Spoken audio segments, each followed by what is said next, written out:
প্ৰথম কথা হল যে আমাৰ এই এফএস ৰোডৰ পৰা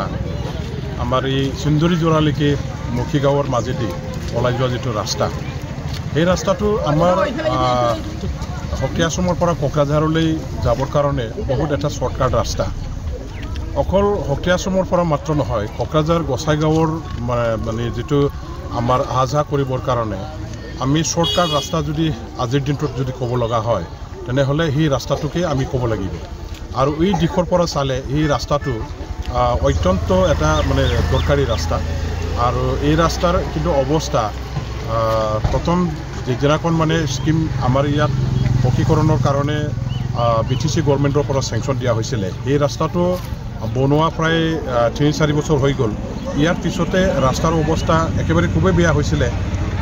ভাঙি চিঙি সেইটো প্ৰায় একেবাৰে মেজৰ ডেমেজ হোৱাৰ কাৰণে মানুহবিলাকে অহা যোৱা কৰোঁতে যথেষ্ট অসুবিধা হৈছিল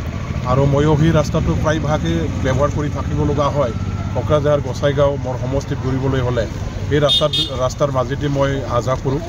আৰু গোটেই অৱস্থাটো মই বুজি পাই এই ৰাস্তাৰ মেৰামতিৰ কাৰণে মই অসম চৰকাৰৰ ফালৰ পৰা এটা আঁচনি বিচাৰিলোঁ আৰু অসম চৰকাৰক মই ধন্যবাদ দিব লাগিব আমাৰ মুখ্যমন্ত্ৰী ডাঙৰীয়া দেৱে মোৰ অনুৰোধ মৰ্মে অসম চৰকাৰৰ মুখ্যমন্ত্ৰী মানে পথ নৱীকৰণ আঁচনিৰ অধীনত তেখেতে এই ৰাস্তাটো চেংচন দিছিলে আৰু এই ৰাস্তাৰ যেটো মেৰামতিৰ কাৰণে জনে কন্ট্ৰাক্টৰ হিচাপে কামটো পাইছে তেখেতে ইতিমধ্যে কামখিনি কৰি শেষ কৰি আমাৰ ৰাইজৰ হাতত গতাই দিছে ডিপাৰ্টমেণ্টৰ হাতত গতাই দিছে হেতুকে আজি মই ৰাইজৰ স্বাৰ্থত ৰাইজে ব্যৱহাৰ কৰিব পৰাকৈ নিয়ম অনুযায়ী এটো পিঠা কাটি মুকলি কৰাৰ এটা কাৰ্যসূচী ললোঁ আৰু ইয়াৰ ৰাইজৰ সহযোগত আমাৰ প্ৰাইমাৰী বিপিএফৰ সভাপতি আৰু আমাৰ মানে কি কয় সমবায় সমিতি হকিয়াছমৰ চেয়াৰমেন লগতে গণ্যমান্য যিবিলাক আমাৰ এই অঞ্চলৰ ব্যক্তিসকল আছে সমাজকৰ্মী আমাৰ দলীয় কৰ্মী বন্ধুসকলক লগত লৈ পেলাই আজি মই এই পিঠা কাটাৰ যেটো মানে শুভ কাম সেইটো আজি সম্পূৰ্ণ কৰিলোঁ এই ৰাস্তাটো এতিয়া মেৰামতি কৰাৰ পাছত আমাৰ যথেষ্ট ভাল হৈ গ'ল আগৰ নিচিনাকৈ নতুন ৰাস্তা আমি এটা পালোঁ আৰু